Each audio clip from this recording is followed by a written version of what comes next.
ஸ்லோகம் 7:5:51 அப்படின்னு சொல்லியிருக்காங்க. ததேதி குரு புத்ரோக்தம் அனுஜ்யாயேதம் அப்ரவீத் தர்மோ ஹி அஷ்யபத்தேஷ்டவ்யோ ரஜ்ஞாம் யோ கிருஹமேதினாம். Translation: After hearing these instructions of Shanda and Amarka, the sons of his spiritual master Hiranyakashipu agreed and requested them to instruct Prahalada in that system of occupational duty which is followed by royal house order families. Purport: Hiranyakashipu wanted Prahalad Maharaj to be trained as a diplomatic king in ruling the kingdom, the country, or the world, but not to be advised about renunciation or the renounced order of life. The word dharma here does not refer to some religious faith. As clearly stated, dharmo hi asya padeshtovyo rajyam yo grihamedinam. There are two kinds of royal families, one whose members are simply attached to the household life, and the other consisting of Raja Rishis, kings who govern with ruling power but are as good as great saints. Prahalad Maharaja wanted to become a Raja Rishi, whereas Hiranyakashipu wanted him to become a king attached to sense enjoyment, Grihamedinam. Therefore, in Aryan system, there is a Varnashrama Dharma by which everyone should be educated according to his position in society's division of Varna: Brahmana, Kshatriya, Vaishya, and Shudra, and Ashrama, Brahmacharya, Grahastha, Vanaprastha, and Sannyasa. A devotee purified by devotion service is always in transcendental position above the mundane qualities. Thus, the difference between Prahalad Maharaja and Hiranyakashipu was that Hiranyakashipu wanted to keep Prahalada in mundane attachment, whereas Prahalad was above the modes of material nature. As long as one is under the control of material nature, his occupational duty is different from that of a person not under such control. One's real dharma or occupational duty is prescribed in Srimad Bhagavatam, Dharmam tu takshakshat bhagavat pranitam, as described to his order carriers by Dharmaraja or Yamaraja. A living being is a spiritual identity, and therefore his occupational duty is also spiritual. The real dharma is that which is advised in Bhagavad Gita: Sarva dharman parityajya mamekam sharanam braja. One must give up one's material occupational duties just as one must give up his material body. Whatever occupational duty, even according to the Varnashrama system, one must give it up and engage in one's spiritual function. One's real dharma or occupational duty is explained by Sri Chaitanya Mahaprabhu, Jivera Swarupahaya Krishna Nityadasa. Every living being is an eternal servant of Krishna. That is one's real occupational duty. नमो विष्णुपादाय कृष्ण प्रेष्ठाय भूतले श्रीमते भक्ति वेदांत स्वामी नामिने नमस्ते सारस्वती देवे गौरवाणी प्रचारिणे निर्विशेष शून्यवादी पाश्चात देशतारिणे जय श्री कृष्ण चैतन्य प्रभु नित्यानंद श्री अद्वैत गदाधर श्रीवासादि गौर भक्त वृंद हरे कृष्ण कृष्ण कृष्ण हरे हरे हरे राम राम राम हरे हरे योऽन्त प्रविश्य वाचमां प्रसुप्तां सञ्जीवयत् अखिल शक्तिधरस्वदाम्ना अन्यां प्राणान् नमो भगवते पुरुषाय तुभ्यं पान्त्वस्मान् पुरुहूत वैरिबलवन् मातङ्गमाद्यद्घट कुम्भोच्छात्रि विपाटनादि कपटु प्रत्येक वज्रायिताः श्रीमत्कण्ठीरवास्य प्रदसुनकर धारिदारातिदूर प्रद्वस्तत्वान्तशान्त प्रवृत्त मनसा भाविता भूरि भागैः. ஹரே கிருஷ்ண. இங்க சந்தா அமர்கா அப்படின்ற ரெண்டு ஆசிரியர்கிட்ட ஹிரண்யகசிபு தன்னுடைய மகன்களுக்கு என்ன சொல்லி கொடுக்கணும் அப்படிங்கிற விஷயத்த சிலபஸ் போட்டு கொடுக்கிறார். பொதுவா சொல்லும் அப்படின்னா அவர் என்ன பண்றாரு, சிலபஸ் ஒன்று ரெடி பண்ணி கொடுக்குறாரு, ஃப்ரேம் பண்ணி கொடுக்குறாரு. நம்ம எல்லாரும் பண்றோம் இல்ல, இப்ப ஜேபிஎஸ்ல வந்து என்ன பண்றாங்க, அதை என்ன சொல்லுவீங்க, சிலபஸ் ஃபார்ம் பண்றது என்ன சொல்லுவீங்க, கரிக்குலம் என்ன பண்றாங்க, டெவலப் பண்ணுவாங்க இல்லையா. அது போல ஹிரண்யகசிபு ஒரு கரிக்குலம் டெவலப் பண்ணி வச்சிருக்காரு.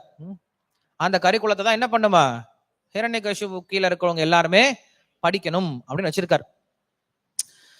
சோ கிருஷ்ணர் ஏற்கனவே ஒரு கரிக்குலம் கொடுத்திருக்காரு. என்ன பண்ணிருக்காரு, இந்த உலகத்தை படைக்கும் பொழுதே கிருஷ்ணர் என்ன பண்ணிருக்காரு, நம்மளுக்கு ஒரு கரிக்குலத்தை சேர்த்தே கொடுத்து வச்சிருக்காரு. 3ஆம் அத்தியாயத்துல இந்த ஸ்லோகம் வரும்.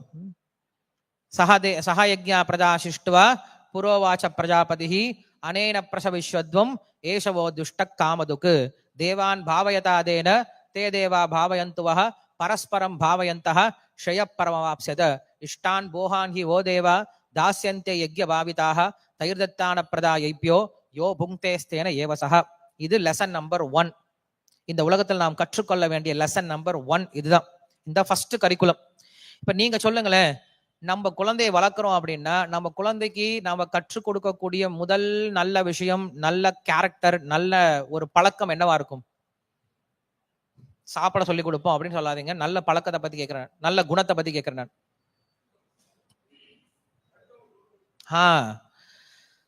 தேங்க்ஸ் சொல்றது இல்லையா? ஏன்னா குழந்தை என்ன பண்ணும் அப்படின்னா என்னைக்குமே எந்த ஒரு பொருள் எடுத்துட்டாலும் எனக்கு எடுத்து வச்சுக்கும். எந்த ஒரு பொருளும் தனக்கு எடுத்து வச்சுக்கும். எனக்கு வேணும், எனக்கு வேணும், எனக்கு வேணும். ஏன்னா போன ஜென்ம வாசனை இல்லையா? குழந்தை ஒன்றும் குழந்தை இல்லையே, நம்ம தானே குழந்தையா மறுபடியும் பிறக்கிறோம்.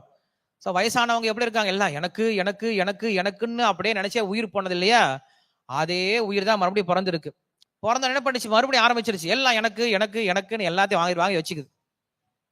அப்ப என்ன பண்றாங்க அப்படின்னா அந்த குழந்தைக்கு விஷயங்களை சொல்லி கொடுக்குறாங்க. என்ன சொல்லி கொடுக்குறாங்க? அப்பா எல்லாமே உனக்கு கிடையாது. இந்த உலகத்துல உன்னை தவிர மற்றவங்களும் இருக்காங்க, அவங்களுக்கும் கொஞ்சம் கொடுத்துட்டு வாழ் அப்படின்றத சொல்லி கொடுக்குறாங்க.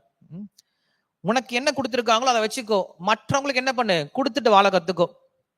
ஈஷாவாஸ்யம் இதம் சர்வம் யக்கிஞ்ச ஜகத்யாம் ஜகத் தேன தெக்தேன புஞ்சீதா மாகிருத கஸ்யஸ்வித்தனம். சாஸ்திரத்துல சொல்லப்பட்ட முதல் வார்த்தை இதுதான். இந்த உலகத்தில் நீங்க சந்தோஷமா இருக்கணும் அப்படின்னா உனக்கு கொடுத்த விஷயத்தை வச்சுக்கிட்டு சந்தோஷமா இரு. மத்தவங்க சொத்துக்கு போய் என்ன பண்ணாத, நீ ஆசைப்படாத அப்படின்னு சொல்லி சொல்ற. மத்தவங்க சொத்துனா என்னது?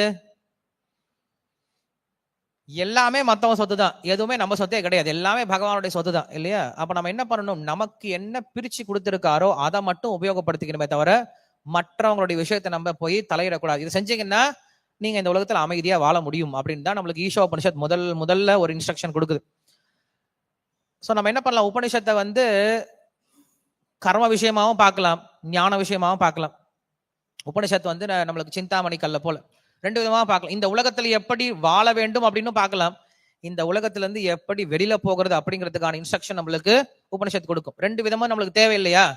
இந்த உலகத்திலே நம்ம வாழணும், எப்படி வாழணும்? இந்த உலகத்துல நம்ம எப்படி வாழணும்? மீண்டும் இந்த உலகத்துல பிறவாததை போல வாழ வேண்டும். இதனால ஞாபகம் வச்சுக்கோங்க, இந்த உலகத்துல நம்ம எப்படி வாழணும் அப்படின்னா மறுபடியும் இந்த உலகத்துல பிறவி எடுக்காத அளவுக்கு என்ன பண்ணும்? இந்த உலகத்துல நம்ம வாழ்ந்துட்டோம், இப்படிதான் வாழணும். இந்த உலகத்துல அமைதியா வாழணும், சந்தோஷம் வாழணும் அப்படி நினைக்காதீங்க.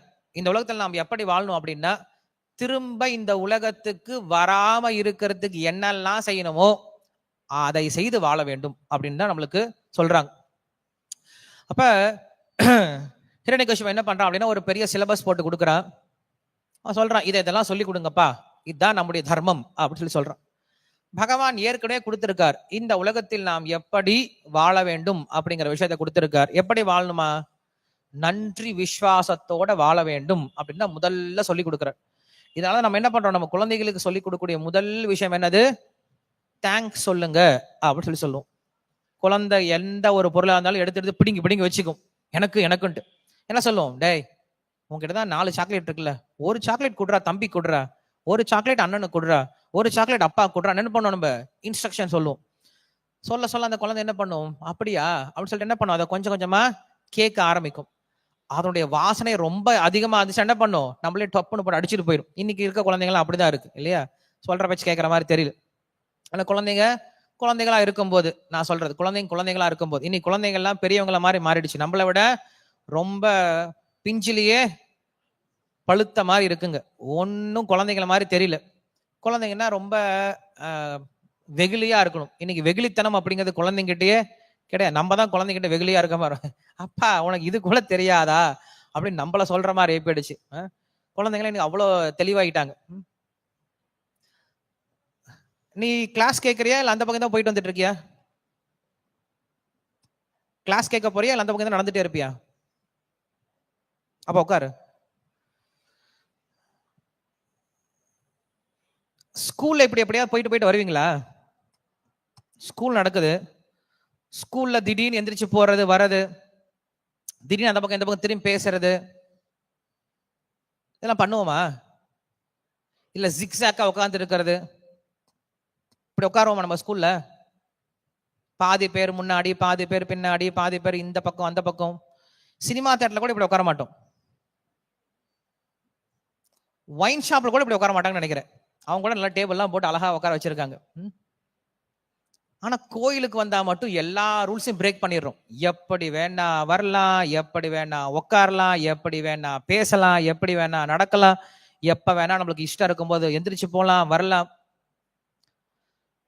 சோ நம்ம ஆன்மீகத்தை கத்துக்கிறதுக்கு முன்னாடி முதல்ல கத்துக்க வேண்டிய விஷயம் டிசிப்ளின் அப்படிங்கிறது. ஆன்மீகத்துல ஃபர்ஸ்ட் நம்ம கத்துக்க வேண்டிய விஷயம் டிசிப்ளின். சோ கோயிலுக்கு வந்தோம் அப்படின்னா இப்படிதான் உட்காரணும், இங்கதான் உட்காரணும், இந்த லைன்ல தான் உட்காரணும் அப்படின்றது கொஞ்சமா தெரியணும். இல்ல ஒரு ப்ரோக்ராம் நடந்துட்டு இருக்கு அப்படின்னா இப்படிதான் இருக்கணும் அப்படின்னு நம்மளுக்கு கொஞ்சமாவது இந்த பழக்கங்கள்லாம் கத்துக்க ஆரம்பிக்கணும். சரி, நம்ம இதை பேச ஆரம்பிச்சோன்னா அப்புறம் பாகவதம் போயிடும். அப்படி அவர் பேசிட்டு இருக்கும் போது என்ன பண்றாரு அப்படின்னா புது சிலபஸ் ஒன்று போட்டு கொடுக்குறா, இதெல்லாம் சொல்லி கொடுப்பா அப்படின்னு சொல்லி சொல்றாரு. அந்த சிலபஸ் எதை பேஸ் பண்ணி இருக்கு? எல்லாமே யாரை பேஸ் பண்ணி இருக்கு? ஹிரண்யகசிபுவை பேஸ் பண்ணியே இருக்கு. இத வந்து சொல்லி கொடுங்க அப்படின்னு சொல்லி சொல்றாரு. ஆனா எதை பேஸ் பண்ணி இருக்கணுமா? பகவானை பேஸ் பண்ணி இருக்கணும். அதனால கிருஷ்ணர் என்ன பண்ணார் அப்படின்னா ஆரம்பத்துல பகவத்கீதை ஆரம்பத்துல தேவர்களை வழிபடுங்க அப்படின்னு கிருஷ்ணரே சொல்றார். 3ஆம் அத்தியாயத்துல பார்த்தோம் அப்படின்னா 3ஆம் அத்தியாயம் கரெக்ட் 3ஆம் அத்தியாயத்துல ஆரம்பத்துல பார்த்தோம் அப்படின்னா தேவர்களை வழிபடுங்க அப்படின்னு கிருஷ்ணரே சொல்றார். அதே கிருஷ்ணர் என்ன பண்றார் மறுபடியும் 7ஆம் அத்தியாயத்துல தேவர்களை வழிபடாதீங்க. 9ஆம் அத்தியாயத்துல சொல்றாரு தேவர்கள் வழிபாடு அப்படிங்கிறது முட்டாள்தனம், அவிதி பூர்வகம் அப்படின்னு சொல்லி திட்டுறாரு. என்ன கிருஷ்ணா நீ கூட இப்படி பேச ஆரம்பிச்சிட்டியே மாத்தி மாத்தி, முன்னுக்கு பின் முரணாக. 2ஆம் அத்தியாயத்துல வழிபடுன்னு சொல்லி சொல்ற, அப்புறம் மறுபடியும் 7ஆம் அத்தியாயத்துல வழிபடாதன்னு சொல்லி சொல்ற. அப்படின்னு என்ன அர்த்தம்? ஸ்டெப் பை ஸ்டெப் ஒருத்தர் என்ன பண்றாரு உயர்த்தி கொண்டு போறார். இந்த உலகத்துல இருக்கக்கூடிய மக்களுக்கு முதல்ல நம்ம சொல்லிக் கொடுக்க வேண்டிய விஷயம் என்ன தெரியுமா? சொல்லிக் கொடுக்கணும், நன்றி அப்படிங்கிற விஷயம் சொல்லிக் கொடுக்கணும் அப்படின்னு ஆரம்பிக்கிறார். யாருக்கு நன்றியோட இருக்கணும்? நம்மை சுத்தி இருக்கக்கூடிய தேவர்களுக்கு முதல் நன்றியோட இருக்கணும். தேவர்கள் அப்படின்னா யார்? நமக்கு முதல்ல பிரத்யட்சமான தேவர்கள் யார் அப்படின்னா நம்முடைய பெற்றோர்கள் தான் இருக்காங்க. அவங்க தான் நம்மளுக்கு இந்த உடம்பே கொடுத்துருக்காங்க. ஸோ முதல்ல நம்மளுக்கு அவங்களுக்கு நன்றி விசுவாசத்தோட இருக்கணும். அப்புறம் நம்மளுக்கு ஞானத்தை கொடுத்துருக்கக்கூடிய குருவுக்கு எப்படி இருக்கணும்? நன்றி விசுவாசத்தோட இருக்கணும். அதற்கப்புறம் நம்மளை சுத்தி இருக்கக்கூடிய நமக்காக உழைக்கக்கூடிய விவசாயிகளா இருந்தாலும் சரி, நமக்காக உழைக்கக்கூடிய எத்தனையோ உயிரினங்கள்லாம் இருக்கு, அவர்களுக்கு நன்றி விசுவாசத்தோட இருக்கணும். கடைசியில தேவர்களுக்கு நன்றி விசுவாசத்தோட இருக்கணும். இறுதியில் நம்மளுக்கு என்ன சொல்றாங்க? இதெல்லாம் ஒருத்தன் வளர்த்துக்கிட்டான் அப்படின்னா அவன் யார்கிட்ட வரான்? கிருஷ்ணர் கிட்ட வரான். ஏன்னா இவங்க எல்லாருக்கும் அடிப்படை யார்தான்? மூலம் யார்தான்? கிருஷ்ணர் தான். அப்ப புரிஞ்சுக்கிறான் அவன் எல்லாத்துக்கும் வேறு கிருஷ்ணர் தான் புரிஞ்சுக்கிறான். அதுக்கப்புறம் என்ன பண்றான்? அவன் கிருஷ்ணரையே வழிபட ஆரம்பிச்சிடறான். ஆனா மற்றவங்களை அவன் ஒதுக்குறது கிடையாது, மற்றவங்களை அவமதிக்கிறது கிடையாது. நம்ம மத்வாச்சாரியருடைய வாழ்க்கை சரித்திரத்தை பார்த்தோம் அப்படின்னா மத்வாச்சாரியார் சன்னியாசம் எடுக்கிறதுக்காக போறார், வீட்டுல இருந்து கிளம்பி போறார். போகும்போது என்ன பண்றாரு அப்படின்னா அந்த வீட்டுல இருக்கக்கூடிய அப்பா அம்மாவுக்கும் முதல்ல நமஸ்காரம் பண்றார். அவங்க தூங்கிட்டு இருக்காங்க, அவங்க தூங்கிட்டு இருக்கும்போது அவங்க பாதத்தோடு நமஸ்காரம் பண்றார். அதுக்கப்புறம் அவங்க வீட்டுல இருக்கக்கூடிய இஷ்ட தெய்வதம், அவங்க வந்து சிவனை வழிபட்டு இருந்தாங்க. அப்ப சிவபெருமானுக்கு என்ன பண்ண நமஸ்காரம் பண்ணிட்டு போறார். அதுக்கப்புறம் என்ன தெரியுமா பண்ணாரு? அவங்க வீட்டுல கூடிய ஒவ்வொரு தூணையும் நமஸ்காரம் பண்றார், அவங்க வீட்டுல கூடிய பாத்திரங்களுக்கு நமஸ்காரம் பண்றார், அவங்க வீட்டுல கூடிய படிக்கட்டுகள் நமஸ்காரம் பண்றார். அதுக்கப்புறம் அவங்க வீட்டுக்கு நமஸ்காரம் பண்ணிட்டு போறார். ஸோ காரணம் என்ன அப்படின்னா இதெல்லாம் அவருக்கு உதவிகரமா இருந்தது. இத்தனை காலமா இந்த உடம்பை வளர்ப்பதற்கு உதவிகரமா இருந்திருக்கான். அப்ப நமக்கு இதெல்லாம் உதாரணம் காட்டுறாங்க. நாம் பக்தர்களா இருந்தோம் அப்படின்னா தலை இப்படி மேலேயே தூக்கி நடக்கூடாது. நான் தான் கிருஷ்ணரை தான் நான் வழிபடுறேன்ல, எனக்கு மத்ததெல்லாம் அலட்சியம். நம்ம என்ன பண்ற எல்லாத்தையும் அலட்சியமா பார்க்க ஆரம்பிச்சிடும். ஸ்ரீல பிரபுபாத் எதையும் அலட்சியமா பார்க்க மாட்டாரு. தண்ணி வீணா போனா கூட என்ன பண்ணார்? உடனே டேப்பை க்ளோஸ் பண்ணிடுவாரு. லைட் எரிஞ்சிட்டு இருந்தா கூட ஃபேன் ஓடிட்டு இருந்தா என்ன பண்ண உடனே அதை ஆஃப் பண்ணுவாரு. என்ன காரணம்? அதுலயும் அவர் யாரை பாக்குறாரு? கிருஷ்ணருடைய சக்தியை பாக்குறாரு. நாம் வெறும் கிருஷ்ணரை மட்டுமே பாக்குறோன்ற பெயர்ல யாரை மறந்து போயிடுறோம்? கிருஷ்ணருடைய சக்திகளை, கிருஷ்ணருடைய விரிவங்கங்களை, கிருஷ்ணருடைய மற்ற பிரதிநிதிகளை மறந்து போயிடும். யாருக்கும் அவமரியாதை பண்ணக்கூடாது, எல்லாருக்கும் மரியாதை கொடுக்கணும். ஆனா அன்பு யார் மேல வைக்கணும்? கிருஷ்ணர் மேல வைக்கணும். கிருஷ்ணர் மேல அன்பு இருந்தா கண்டிப்பா நம்ம எல்லாருக்கும் கண்டிப்பா மரியாதை கொடுப்போம். கணவனுக்கு மரியாதை கொடுத்தோம், கணவன் மேல அன்பு இருந்தா என்ன பண்ணுவோம்? கண்டிப்பா அவங்க குடும்பத்தில் இருக்கவங்க எல்லாருக்குமே மரியாதை கொடுத்துதான் ஆகணும். நான் தான் என் புருஷன் எல்லாம் பாத்துக்கிறேன்ல, அவங்க அப்பா வந்தா என்ன, அம்மா வந்தா என்ன, தாத்தா வந்தா என்ன, மாமா வந்தா என்ன, பையன் வந்தா எனக்கு என்ன, என் புருஷன் நான் சரியா பாத்துக்கிறேன் போதும், மத்தவங்க எல்லாம் நான் பாத்துக்க மாட்டேன் அப்படின்ட்டு ஒரு பெண், ஒரு மருமகள், ஒரு மனைவி சொல்லக்கூடாது, சொல்லவும் முடியாது. கணவன் மேல அன்பு இருக்கலாம், ஆனா மற்றவங்க மேல என்ன இருக்கணும்? மரியாதை இருக்கணும், அலட்சியப்படுத்தக்கூடாது. சோ இந்த விஷயத்த என்ன பண்றான் ஹிரண்யகசிபு சொல்லி கொடுக்குறான். எல்லாத்தையும் ஒதுக்கி தள்ளிரு. நான் நான் நான் நான் நான். இந்த உலகத்தினுடைய அடிப்படை விஷயம் ஐபோன்ல இருந்து ஆரம்பிக்குது இல்லையா? எல்லாமே நான் நான் நான் அப்படின்ற விஷயத்துல ஆரம்பிக்கிறோம். சுத்தி யாரையும் பார்க்கறதே கிடையாது. இது அன்னமய கோஷம் அப்படின்னு சொல்லப்படுது. உபநிஷத்துல மனித வாழ்க்கை அப்படிங்கிறது 5 விதமா பிரிக்கப்படுது. அன்னமய, பிராணமய, மனோமய, ஞானமய, விஞ்ஞானமய அப்படின்னு பிரிக்கப்படுது. இல்ல ஆனந்தமயன்னு சொல்லப்படுது. நம்ம என்ன பண்ணோம் அப்படின்னா, அன்னமயம் அப்படிங்கிறது மிருகத்தினுடைய வாழ்க்கை. அன்னம்னா என்னது? சாப்பாடுதான். சாப்பாடு இங்க என்ன தெரியுமா அர்த்தம்? நான் சந்தோஷமா இருந்தா போதும், நான் பாட்டு சந்தோஷமா இருந்தா போதும்டா, மற்றவனை பத்தி நானு கவலைப்படவே மாட்டேன். யார் எப்படி போனா எனக்கு என்ன, நான் சந்தோஷமா இருந்தா போதும். நான் சந்தோஷமா இருக்கிறதுக்கு என்ன வேணா பண்ணுவேன், யார வேணா அடிப்பேன், யார வேணா ஏமாத்துவேன், யார வேணா ஏச்சி பொழைப்பேன், நான் சந்தோஷமா இருக்கணும் அப்படின்னு நினைக்கிறது அன்னமய கோஷம். அதுக்கு அடுத்தது இருக்கிறத என்ன சொல்றோம்? பிராணமயம் இல்ல மனோமயம் சொல்றோம். அடுத்தது என்னன்னா, நான் மட்டும் இந்த உலகத்துல கிடையாது, என்னை சுத்தி நிறைய உயிரினங்களும் இருக்கு, அவங்களையும் நான் பார்த்துக்கணும், அவங்களுக்காகவும் நான் செய்யணும் ஏதாவது காரியங்கள்னு சொல்லிட்டு மற்ற உயிரினங்களை பத்தி யோசிக்க ஆரம்பிக்கிறோம் இல்லையா? அதுக்கு பேர் தான் மனோமயம் அப்படின்னு சொல்றோம். அதுக்கப்புறம் பிராணமயம் வருது, அப்புறம் விஞ்ஞானமயம் இருக்கு, அதுக்கப்புறம் ஆனந்தமயம் அப்படின்னு இருக்கு. ஸோ ஒருத்தர் என்ன பண்ணும், படிப்படியா இந்த இந்த இந்த இந்த தலங்களையும் தாண்டி ஒருவர் ஆனந்தமயம் அப்படின்ற கோஷத்துக்கு வரணும். ஆனந்தமயம் அப்படிங்கிறதா பகவானை உணர்ந்த நிலை.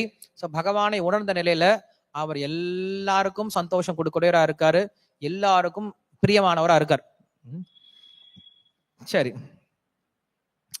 சோ அந்த விஷயத்த என்ன பண்றாரு அப்படின்னா, ஹிரண்யகசிபு வேண்டாம், அதெல்லாம் சொல்லி கொடுக்காத, நல்ல விஷயங்களை என் பையனுக்கு சொல்லி கொடுக்காத, என் பையன் எப்படி இருக்கணும், என்ன போலவே அயோக்கியனா இருக்கணும் அப்படின்னு சொல்றார். சோ இன்னைக்கு எந்த ஒரு கல்வி நிறுவனங்கள்லயும் இந்த விஷயங்கள்லாம் சொல்லி கொடுக்கறது கிடையாது. எல்லா இடத்துலயும் சொல்லி கொடுக்குறாங்க, பி நம்பர் 1, நீ தாண்டா ஃபர்ஸ்டா இருக்கணும், நீ தான் ஃபர்ஸ்டா இருக்கணும். அப்படின்னு என்ன அர்த்தம்? மற்ற எல்லாத்தையும் கீழே தள்ளி விட்டுரு, என்ன வேணா செய், நீ தான் ஃபர்ஸ்டா இருக்கணும். இது முழுக்க முழுக்க ஹிரண்யகசிபனுடைய மனோநிலைமை. சாஸ்திரம் கொடுக்கக்கூடிய மனோநிலைமை என்ன அப்படின்னா, எல்லாரும் சேர்ந்து முன்னேறணும், எல்லோருடைய இயற்கைக்கு ஏற்றார் போல முன்னேறணும் அப்படின்னு சொல்லிட்டு தான் சாஸ்திரம் நம்மளுக்கு சொல்லி கொடுக்குது. ஆனா அசுரத்தன்மை அப்படிங்கிறது கிடையாது. நான் நீ மட்டும் சந்தோஷமா இருந்தா போதும். அவங்களுக்கு வர்ணமும் கிடையாது, ஆசிரமமும் கிடையாது, அவங்களுக்கு இருக்கக்கூடிய ஒரே ஒரு தர்மம் தான். என்ன தர்மம்? புலனின்பம் அப்படின்ற ஒரே ஒரு தர்மம் தான் இருக்கு. ஏன்னா அவங்க இந்த வர்ணாசிரமத்துக்குள்ளாரே வர்றது கிடையாது. ஸோ வர்ணாசிரமத்துக்குள்ள இல்லாதனால அவங்களுக்கு பிராமண, கஷத்திரிய, வைசிய, சூத்ர, பிரம்மச்சாரி, கிரகஸ்த, வானப்பிரஸ்த, சன்னியாச, ஆபத்து தர்மம், பிராயசித்த தர்மம் இல்லையா, அந்த தர்மங்கள் எதுவுமே அவங்களுக்கு செல்லுபடியாது. அவங்களுக்கு இருக்கக்கூடிய ஒரே ஒரு தர்மம் என்ன தெரியுமா? எதிரி அவனோட நிக்கிறான், அவன் என்ன பண்ணு, கொன்னுடு. நேத்து நான் இவ்வளவு சம்பாரிச்சிருக்கேன், அடுத்த வருஷம் என்ன பண்ண போறேன், நான் இவ்வளவு சம்பாதிக்க போறேன். இவங்களுக்கான தர்மம் பகவத்கீதையிலே சொல்லப்பட்டிருக்கு. எந்த அத்தியாயத்துல? 16வது அத்தியாயத்துல பார்த்தோம் அப்படின்னா, அசுரங்களுக்கான தர்மத்தை கிருஷ்ணர் புட்டு வைக்கிறார். இந்த தர்மத்தை தான் அசுரங்கள்லாம் பின்பற்றுறாங்களாம். அந்த தர்மத்தை என்ன பண்றாரு, இங்க சொல்லி கொடுக்கணும். ஹிரண்யகசிபு சொல்றாரு, எங்க பசங்க கிட்ட சொல்லி, சந்தாமார் கிட்ட சொல்லி, என் பையனுக்கு நாராயண பத்தி சொல்லியே கொடுத்துறாதீங்க, யாரை பத்தி சொல்லி கொடுங்க, அவனை பத்தி சொல்லி கொடுங்க. அவன் எப்படி சந்தோஷமா இருக்கணும், அவன் எப்படி மற்றவங்களை ஏமாத்தணும், அவன் எப்படி கொள்ளை அடிக்கணும், அவன் எப்படி ஈவு இறக்கம் இல்லாம இருக்கணும், அவன் எப்படி எப்பயும் பேராசையோட இருக்கணும் அப்படின்ற குணங்களை சொல்லி கொடுங்க அப்படின்னு தான் என்ன பண்றாங்க, அனுப்பி வைக்கிறாங்க. ஸோ இந்த உலகத்துல இந்த கல்வி முறை தான் இன்னைக்கு போயிட்டு இருக்கு. எந்த கல்வி கூடத்திலையும் பகிர்ந்து உண்ணுதல் அப்படிங்கிற சொல்லி கொடுக்கறது கிடையாது, மரியாதை அப்படிங்கிற விஷயம் சொல்லி கொடுக்கறது கிடையாது, நன்றி உணர்வு அப்படிங்கிற விஷயம் சொல்லி கொடுக்கறது கிடையாது, நமக்கு மேல ஒரு சக்தி இருக்கு அப்படிங்கிற விஷயத்த யாருமே சொல்றது கிடையாது. எல்லாமே நீதான், உன்னால எல்லாம் முடியும், உனக்கு மேல ஒண்ணும் கிடையாது, உனக்கு பின்னாடி ஒண்ணும் கிடையாது, உனக்கு முன்னாடி ஒண்ணும் கிடையாது, நீ என்ன வேணா செஞ்சுக்கோ அப்படின்னு தான் நம்மளுக்கு சொல்லி கொடுக்குறாங்க. ஸோ இது அதனாலதான் பிரபுபா சொல்லுவாரு, இன்னைக்கு இருக்கக்கூடிய கல்விக்கூடங்கள்லாம் எப்படிப்பட்ட கல்விக்கூடங்கள் அப்படின்னா, சந்தா அமார்காவுடைய கல்விக்கூடம் அப்படின்னு சொல்லுவார். இன்னைக்கு இருக்கக்கூடிய பிரின்சிபல்ஸ் எல்லாம் யாரு? ஹிரண்யகசிபு தான். ஹிரண்யகசிபு தான் ஸ்கூல் பிரின்சிபல், காலேஜ் பிரின்சிபல் சொல்றாங்க. அதனாலதான் என்ன பண்ணாருன்னா, பிரபுபாதர் நம்ம இஸ்கான்ல ஸ்கூல்ஸ் எல்லாம் ஓபன் பண்ணும் அப்படின்னு சொன்னார். ஸோ நம்ம மதுரையில ஜேபிஎஸ் அப்படின்ற ஸ்கூல் ஓபன் பண்ணி நம்ம டிவோட்டிஸ் பசங்களுக்கு என்ன பண்றாங்க, வித்தியாசமான கல்வி முறையில கிருஷ்ண உணர்வோடு சேர்ந்த கல்வி முறை என்ன பண்றாங்க, கொடுத்துட்டு இருக்காங்க இல்லையா? இந்த மாதிரி நிறைய கல்வி கூடங்கள் என்ன பண்ணுமா, ஓபன் பண்ணும். ஏன்னா இன்னைக்கு கல்வியினால மட்டும்தான் மனுஷனை என்ன பண்ண முடியும் அப்படின்னா மாற்ற முடியும். மனுஷனை மாத்திட்டும் இருக்காங்க. ஏய், 2 பேர் வெளில போய் விளையாடுங்க, வெளில போய் விளையாடுங்க. கருடனை பிடிச்சிக்கோங்க, கருடனை விட்டுறாதீங்க, அரங்கே பறந்து போயிட போறாரு. கருடனை பிடிச்சி விளையாடுறீங்க. ஓகே, அப்ப நம்ம என்ன பண்ணுவோம் அப்படின்னா, இந்த கல்வி அப்படிங்கன்னா கிருஷ்ணர் 17ஆம் அத்தியாயத்துல சொல்லுவாரு, ஒரு மனிதன் அவன் செயல்படுவதற்கு மிக முக்கியமான காரணம் என்ன தெரியுமா? நம்பிக்கை. நான் நாஸ்திகனா இருந்தாலும் சரி, ஆஸ்திகனா இருந்தாலும் சரி, அதற்கு முதல் காரணம் என்னது? என்னுடைய நம்பிக்கை தான், வேற ஒன்றும் கிடையாது. ஒருத்தர் என்ன சின்ன வயசுல இருந்தே ஆஸ்திகனா வளர்வதற்கான நம்பிக்கையை ஊட்டி வளர்த்திருக்கார். நான் ஆஸ்திகனா இருக்கேன். இதே இன்னொருத்தர் என்ன பண்றாரு? அவரு நாஸ்திகத்தை சொல்லி கொடுத்தே வளர்த்திருக்காரு. அவருக்கு எது மேல நம்பிக்கை இருக்கு? நாஸ்திகத்து மேல நம்பிக்கை இருக்கு. ஒருத்தர் சொல்லுவாங்க, எனக்கு எது மேலே நம்பிக்கை கிடையாது சார் சொல்லி சொல்லுவாங்க.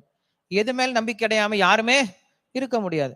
எனக்கு கடவுள் இல்லை அப்படிங்கிறத நம்புறேன், நான் கடவுள் இல்லைன்றதை நம்புறேன் அப்படின்ற, நான் கடவுள் இருக்குன்னு நம்புறேன். இப்ப 2 பேருக்கு உள்ள ஒரே விஷயம் என்னது? கடவுள் கிடையாது, நம்பிக்கை. இல்லையா? 2 பேருக்கும் இருக்கக்கூடிய காமனான விஷயம் என்ன அப்படின்னா நம்பிக்கை அப்படிங்கிற விஷயம்தான். அப்ப நம்பிக்கை இல்லாம யாருமே இல்லை. சாஸ்திரத்துல சொல்லும் பொழுது ஒரு மனுஷனுக்கு எது மேல நம்பிக்கை இருக்கோ அதை பொறுத்து அவனுடைய ஹிதமும் புருஷார்த்தமும் அமையும் அப்படின்னு சொல்லி சொல்றாங்க.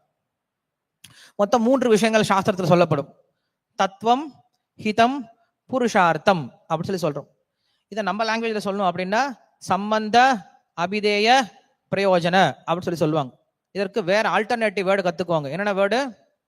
தத்துவம், ஹிதம், புருஷார்த்தம். 3 வேர்டு நல்லா ஞாபகம் வச்சுக்கோங்க. ஸோ ஃபர்ஸ்ட் வேர்டு என்னது? தத்துவம். நிறைய வார்த்தை கேள்விப்பட்டிருக்கோம், தத்துவம் தத்துவம்னு கேள்விப்பட்டிருக்கோம். தத்துவம்னா என்னது? உண்மை. என்னது? தத்துவம்னா உண்மை, அவ்வளவுதான், வேற ஒண்ணுமே கிடையாது. ஹிதம் அப்படின்னா அந்த உண்மையை அடைவதற்கான வழி, இது ஹிதம். 3வது புருஷார்த்தம் அப்படின்னா என்னது? அந்த உண்மையை அடைந்த பிறகு எனக்கு கிடைக்க வேண்டிய பலன். இது 3 தான் சொல்லி கொடுப்பாங்க. எந்த ஒரு சாஸ்திரமா இருந்தாலும் இந்த 3 விஷயங்களுக்குள்ள எல்லாத்தையும் அடக்கிடலாம். தத்துவம், ஹிதம், புருஷார்த்தம். இது நம்ம என்ன சொல்றோம்? சம்பந்த, அபிதேய, பிரயோஜன. 3 விஷயம் நம்மளுக்கு தேவை. அப்ப என்ன ஆகுது அப்படின்னா, இப்ப இந்த தத்துவத்தை புரிஞ்சுக்கிறது ரொம்ப முக்கியம். தத்துவத்தை அடிப்படையாக கொண்டு ஒருத்தருடைய ஹிதமும் புருஷார்த்தம் அமையுது. புரியுதா உங்களுக்கு? புரியல அப்படின்னாலும் புரிஞ்சுக்க முயற்சி பண்ணுங்க. நான் எக்ஸாம்பிள் கொடுக்குறேன் உங்களுக்கு. இப்ப தத்துவம், உண்மை. இந்த ஜட உலகத்துல மனிதன் எதை உண்மையா நினைக்கிறான் அப்படின்னா, இந்த புலன்களை அனுபவித்தலே உண்மை. நான் கண்ணார பார்த்து, காதார கேட்டு, வாயார ருசித்து, கை கால்களால தொட்டு எதை அனுபவிக்கிறனோ அதை தாண்டா உண்மை. இதற்கு பின்னாடி ஒண்ணு கிடையாது, இதுக்கு அப்புறமும் ஒண்ணு கிடையாது. இதுதான் உண்மை. கண்டதே காட்சி, கொண்டதே கோலம், அவ்வளவுதான். இன்னைக்கு நான் சந்தோஷமா இருக்கேனா, அவ்வளவுதான். நல்லா சாப்பிடணும், நல்லா தூங்கணும், இது 2 சேர்த்துக்கு நல்லா வேலை பண்ணணும், இல்லையா? ஏதாவது வேலை பண்ணிட்டு இருக்கணும். இதுதான் இந்த உலகத்துல மனுஷன் நம்பக்கூடிய உண்மை. ஆக ஜடவாதிகளுடைய தத்துவம் என்னது? புலனின்பம். ஜடவாதிகளுடைய தத்துவம் என்னது? புலனின்பம், தத்துவம். இப்ப அடுத்தது என்னது? ஹிதம். புலனின்பத்தை அடைவதற்கான வழி என்னது?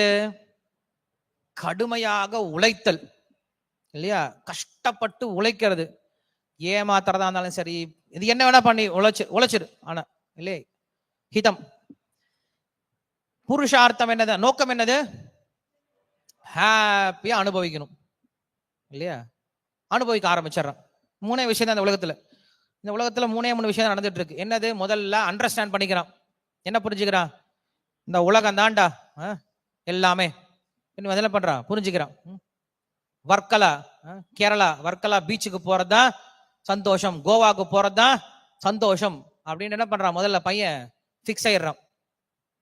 அதுக்கப்புறம் என்ன பண்றான்? அதற்கான வழிமுறையை தேட ஆரம்பிக்கிறான். என்ன வழிமுறை? எப்படியாவது காசு பணத்தை திரட்டணும். அப்பா அம்மா கிட்ட காசே இல்லைன்னாலும் என்ன பண்றது? எப்படியாவது அடிச்சு புடுங்கி அழுது எப்படியாவது காசை ரெடி பண்ணிடணும். பிடுங்கினதுக்கு அப்புறம் என்ன பண்ணும்? ஹாப்பியா போயிட்டு அந்த காசு எல்லாத்தையும் கலவை பண்ணிட்டு வந்துடணும். 3 விஷயம் தான், வேற ஒண்ணுமே கிடையாது. இது பௌதிகவாதிகளுடைய என்னது தத்துவம், ஹிதம், புருஷார்த்தம், அவ்வளவுதான். அப்ப இந்த ஹிதம் புருஷார்த்தத்துக்கு எது முக்கியமான காரணமா இருக்கு? தத்துவம் தான். அவன் நம்பிக்கிறது, அவன் நம்புறது. என்ன நம்புறான் அவன்? நான் கோவா போனா சந்தோஷமா இருப்பேன், நான் வர்க்கல போனா சந்தோஷமா இருப்பேன் அவன் நம்புறான் இல்லையா? முட்டாள்தனமா. அதுதான் மற்ற எல்லாத்துக்கும் காரணமா இருக்கு இல்லையா? இல்ல புலன்களை அனுபவிக்கிறதா சந்தோஷம் நினைக்கிறான் இல்லையா? இந்த நம்பிக்கை தான் முதல் காரணமா இருக்கு. இந்த நம்பிக்கை உனக்கு எப்படி வந்துச்சு? இந்த நம்பிக்கை உனக்கு எப்படி வந்தது? கேட்கறதுனால. ஃப்ரெண்ட்ஸ் கிட்ட இருந்து கேட்கறோம்ல, போலாம் வாடா நல்லா இருக்கும், போலாம் வாடா நல்லா இருக்கும், போலாம் வாடா நல்லா இருக்கும், சொல்லி சொல்லி சொல்லி சொல்லி நம்மள என்ன பண்றாங்க? கெடுத்துறாங்க. அங்க போய் பார்த்தா தெரியும் ஒண்ணும் இருக்காது. நல்லா இருக்கிற மாதிரி நம்மள என்ன பண்றோம்? ஏமாத்திக்கிட்டு சிரிச்சுக்கிட்டு போட்டோ போஸ்ட் கொடுத்துட்டு வந்துருவோம். என்ன நல்லா இருந்துச்சு, ஏதோ நல்லா இருந்துச்சு சொன்னாங்க, ஆனா ஒன்னும் நல்லா இருந்த மாதிரி தெரியல. ஆனா எல்லாரும் நல்லா இருந்துச்சு சொல்றாங்க, நானும் நல்லா இருந்துச்சுன்னு ஸ்டேட்டஸ்ல போட்டு வச்சிருப்பேன். We enjoyed a lot. என்ன என்ஜாய் பண்ண? போன 10,000 ரூபாய் காலி இல்லையா? ஒரு 4 நாள் போயிட்டு வந்துட்டு அப்புறம் 5 நாள் படுத்துட்டு தூங்கணும் இல்லையா? உடம்பு சரியில்லாம. இல்லைன்னா என்ன தெரியுமா வரும்? இன்னும் போகணும் அப்படின்னு ஆசை வந்துடும். அடுத்த வருஷம் போலாம், இதுக்கு ரெடியா இருங்க, அடுத்த வருஷம் போகணும். இந்த வருஷம் 10,000 கொடுத்துருக்கீங்க, அடுத்த வருஷம் 20,000 நான் கேட்பேன், ரெடியா எடுத்து வைங்க இல்லையா? சோ இது வரலன்னா கஷ்டம் வந்துடும், கோவம் வந்துடும், சண்டை வரும் இல்லையா? அப்ப என்ன ஆகுது அப்படின்னா, இந்த உலகத்துல தத்துவஹித புருஷார்த்தங்கள் இப்படி இருக்கு. இதுக்கு என்ன காரணம்? சேர்க்கை தான் காரணம் இல்லையா? சேர்க்கையினால ஒருவனுக்கு நம்பிக்கை பிறக்க ஆரம்பிக்குது. சேர்க்கை ஒரு காரணம், இன்னொரு காரணம் அவனுடைய சம்ஸ்காரங்களும் காரணம். அவன் போன பிறவிலிருந்து பிறந்திருக்கான் இல்லையா சம்ஸ்காரங்களோட, அந்த சம்ஸ்காரங்களோட பிறக்கும் பொழுது என்னதான் சொன்னாலும் அவன் என்ன பண்ண முடியாது, நம்ம மாற்றம் ரொம்ப கஷ்டம்தான். நாய் என்னதான் நீங்க நல்லா குளிப்பாட்டி கொண்டு வந்து சங்கீதம் சொல்லி கொடுத்தாலும் நான் என்ன பண்ணும்? கத்தும் இல்லையா? குயில் மாதிரி உட்காந்து ஜகதோதாரண அப்படின்னு பாட்டு பாடாது இல்லையா? ஒண்ணும் பண்ண முடியாது. அப்ப என்ன பண்ணும் அப்படின்னா, நாயை கொண்டு வந்து பாட்டு பாட வைக்காதீங்க, நாயை கொண்டு வந்து கோயிலுக்கு வெளில கட்டி போட்டுருங்க. கோயிலுக்கு வெளில என்ன பண்றது? உட்காந்துட்டு குறைச்சிக்கிட்டு இருக்கட்டும், கோயிலுக்கு வெளில உட்காந்து சேவை பண்ணிட்டு இருக்கட்டும். நாயினுடைய இயற்கையை நீங்க மாற்ற முடியாது. அவங்களுடைய இயற்கைக்கு தகுந்தாற் போல அவங்க இருந்துட்டு இருப்பாங்க. மேபி போக போக முன்னேறலாம், பக்தியினுடைய சக்தினால முன்னேறுவதற்கு வாய்ப்பு இருக்கு. ஆனா இந்த சம்ஸ்காரம் அப்படிங்கிறது ஒரு காரணம், நம்முடைய நம்பிக்கைக்கு இன்னொரு காரணமா இருக்கு. அதனால என்ன பண்ணுங்க, முதல்ல இந்த விஷயத்தை நீங்க நல்லா கவனிச்சுக்கோங்க. நம்ம கையில இருக்கிறது என்னது? சேர்க்கை இல்லையா? சேர்க்கை நம்ம என்ன பண்ணலாம்? நம்ம கண்ட்ரோல் பண்ணிக்கலாம். சம்ஸ்காரத்தை நம்ம கூட என்ன பண்ண முடியும்? நம்மளால கண்ட்ரோல் பண்ண முடியாது, பகவான் பார்த்து கண்ட்ரோல் பண்ணலாம் இல்லையா? சோ அப்ப என்ன பண்ணுங்க, முதல்ல உங்களுடைய சேர்க்கையை நீங்க கொஞ்சம் கொஞ்சமா சரிப்படுத்திக்க முயற்சி பண்ணுங்க. இது தத்துவம் யாருக்கு? ஜடவாசிகளுக்கு. இதுவே ஞானிகளுக்கு பாருங்களேன், ஞானி இவனை பொறுத்தவரைக்கும் எது தத்துவம்? ஜீவாத்மாவே உண்மை அப்படின்னு நினைக்கிறான்.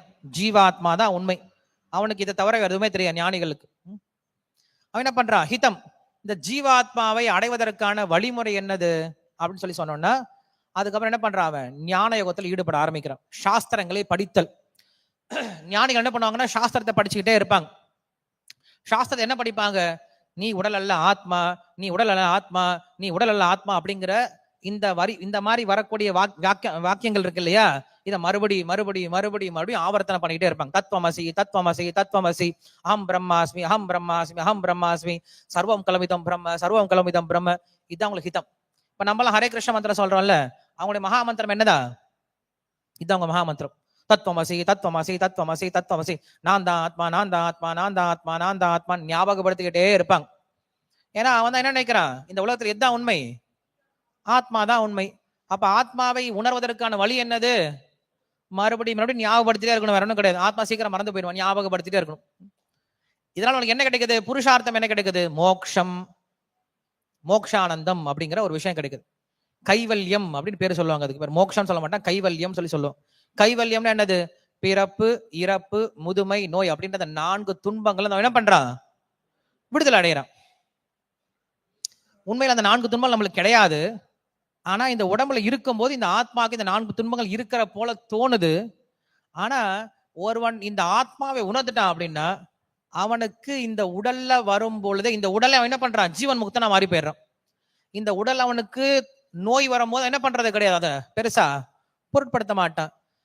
மரணம் வரும்போது என்ன பண்றது கிடையாது, பெருசா அதை ஏத்துக்கிறது கிடையாது, அது துன்பமா ஏத்துக்கிறது கிடையாது. மரணம் தானே, வந்துட்டு போட்டும். தினமும் நான் காலை எந்திரிக்கிற போல, தினமும் நான் நைட்டு தூங்க வரது போல என்ன பண்ண போறேன், இன்னைக்கு நான் ஒரு நாள் இந்த உடம்புல தூங்க போறேன், வேற ஒரு உடம்புல எந்திரிக்க போறேன், அவ்வளவுதான். அவனுக்கு மரணம் பெருசா தெரியாது. இது ஞானிகளுக்குன்னு சொல்லி சொல்றோம். அடுத்தது யோகிகள். யோகிகள் வந்தோம் அப்படின்னா அவங்களுக்கு தத்துவம் என்னது, பரமாத்மா அப்படிங்கறதா அவர்களுக்கு தத்துவம். பரமாத்மா தான் இந்த உலகத்துல உண்மை, எல்லா இடத்துலயும் பரமாத்மா நீக்கமர நினைஞ்சிருக்கார் அப்படின்னு யோகிகள் தியானம் பண்ணுவாங்க. சோ யோகிகளுடைய ஹிதம் என்னது, தியானம் அப்படிங்கிறது. அவங்க என்ன பண்ணுவாங்க, தியானம் பண்ணிக்கிட்டே இருப்பாங்க. என்ன தியானம் பண்ணுவாங்க, எல்லா இடத்துலயும் பகவானை பார்ப்பதற்காக தியானம் பண்ணுவாங்க. தியானம் அப்படிங்கிறது வேற ஒண்ணும் கிடையாது, எல்லா இடத்துலயும் பகவானை பார்ப்பதற்கு முயற்சி பண்றதை நம்ம என்ன சொல்றோம், தியானம் அப்படின்னு சொல்லி சொல்றோம். இது தியானம். அவங்களுடைய நிலை என்னது, புருஷார்த்தம் என்னது, அந்த பரமாத்மாவை போன்ற யோக சக்திகளை அடைவது இல்லையா. அவங்க என்ன பண்றாங்க, அஷ்டமஹா சித்திகளை அடைகிறாங்க. இது யோகிகளுடைய தத்துவம், ஹிதம், புருஷார்த்தம். இப்ப அடுத்த கேட்டகரி யார் வருது, யார் அவங்களா, பக்தர்கள். நாமன்னு சொல்லாம போனீங்க, சொல்லியிருந்தா அதுக்கு வேற ஆன்சர் வந்திருக்கும், பரவாயில்ல சொல்லாம போனீங்க. பக்தர்கள் சொல்லி சொன்னீங்க, நம்ம பக்தர்கள் கண்டிப்பா கிடையாது, ஆக முயற்சி பண்ணிட்டு இருக்கோம். சோ பக்தர்களுடைய தத்துவம் என்னது, இதான் இருக்காரு கிருஷ்ணர், பரதத்துவம் இருக்கார் இல்லையா, கிருஷ்ணர் தான் பரதத்துவம். அவரை அடைவதற்கான வழி என்னது, பக்தி. புருஷார்த்தம் என்னது, சேவை. அவ்வளவுதான், மூன்று தான் விஷயம். அப்ப ஒரு பக்தன் பக்தி செய்வதற்கும், ஒரு யோகி தியானம் செய்வதற்கும், ஒரு ஞானி சாஸ்திரம் படிப்பதற்கும், ஒரு கர்மி கடுமையாக உழைப்பதற்கும் என்ன காரணம், அவனுடைய தத்துவம் தான் காரணம், அவனுடைய நம்பிக்கை தான் காரணம். நம்பிக்கைக்கு எது காரணம், அவனுடைய சேர்க்கையும் சம்ஸ்காரங்களும் காரணம். சம்ஸ்காரம் நம்ம கையில கிடையாது, சேர்க்கை நம்ம கையில் இருக்கு. அப்ப நம்ம என்ன பண்ணணும், நீங்க சேர்க்கையை மாத்திக்கிட்டீங்க அப்படின்னா நீங்க என்ன பண்ணலாம், 4 கேட்டகரிக்குள்ளார ஈஸியா வந்துடலாம். ஸோ நம்ம என்ன பண்ண, சேர்க்கையை நம்ம ஜாக்கிரதையா கவனிக்கணும். நம்ம யாரோட சேர்றோம் அப்படிங்கிற முக்கியம். யாரோட சேரணும் அப்படின்னா, யார் ஒருத்தர் நம்மளுக்கு பகவானை ஞாபகப்படுத்துறாங்களோ அவங்களோட சேருங்க. யார் ஒருத்தர் உங்களுக்கு பகவானை மறக்கடிக்கிறாங்களோ அவங்கள தூரம் தள்ளி விட்டுருங்க. பிரகலாத் மகாராஜனுடைய முதல் அறிவுரை இதுதான், ஸ்ரீமத் பாகவத்துல இல்லையா. என்ன சொன்னாரு, முதல் ஸ்லோகம், அப்பா கேட்பாரு இல்ல, சொல்லுப்பா நீ படிச்ச விஷயத்துல நல்ல விஷயம் சொல்லுப்பா கேட்கும் போது என்ன சொல்லுவாரு, ஃபர்ஸ்ட் ஸ்லோகம்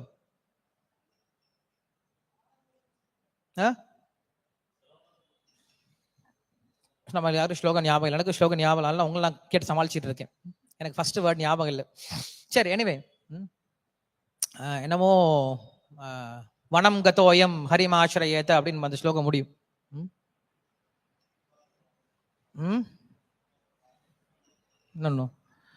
வனம் கச்சோயம் ஹரிமாஸ்ரயேத அப்படின்னு வரும். தத் சாது மன்யே சுரவரிய தேகினாம் அப்படின்னு சொல்லிட்டு அந்த ஸ்லோகம் ஆரம்பிக்கும். சோ அங்க பிரகலாத் மகாராஜ் சொல்லக்கூடிய முதல் விஷயம் இதுதான், அப்பா நீ என்ன பண்ணு, இந்த சொத்து இந்த ராஜ்யம் எல்லாத்தையும் விட்டுட்டு ஓடி போயிடு. எங்க ஓடி போயிடு, காட்டுக்கு ஓடி போயிடு. ஓடி போய் என்ன பண்ணும், பக்த சங்கத்துல இரு, அதுதான் உனக்கு சிறந்த விஷயம் சொல்லுவார். சோ அதனால நம்ம பசங்களுக்கு நம்ம ஏதாவது சிலபஸ் போட்டு கொடுக்கணும் அப்படின்னு நினைச்சீங்கன்னா ஒரே ஒரு சிலபஸ் தான் இருக்கணும். என்ன சிலபஸா இருக்கணும், பக்தர்களுடைய சங்கம் ஏற்படுத்தக்கூடிய சிலபஸா இருக்கணும். அந்த சிலபஸ் இருந்துச்சு வச்சுக்கோங்களேன், அதுதான் பர்ஃபெக்டான சிலபஸ். அதுக்கு மேல ஒரு சிலபஸ் நம்மளுக்கு தேவையே கிடையாது. சோ இதான் இன்னைக்கு நம்ம ஸ்லோகத்துல கத்துக்க வேண்டிய மிக முக்கியமான விஷயம்.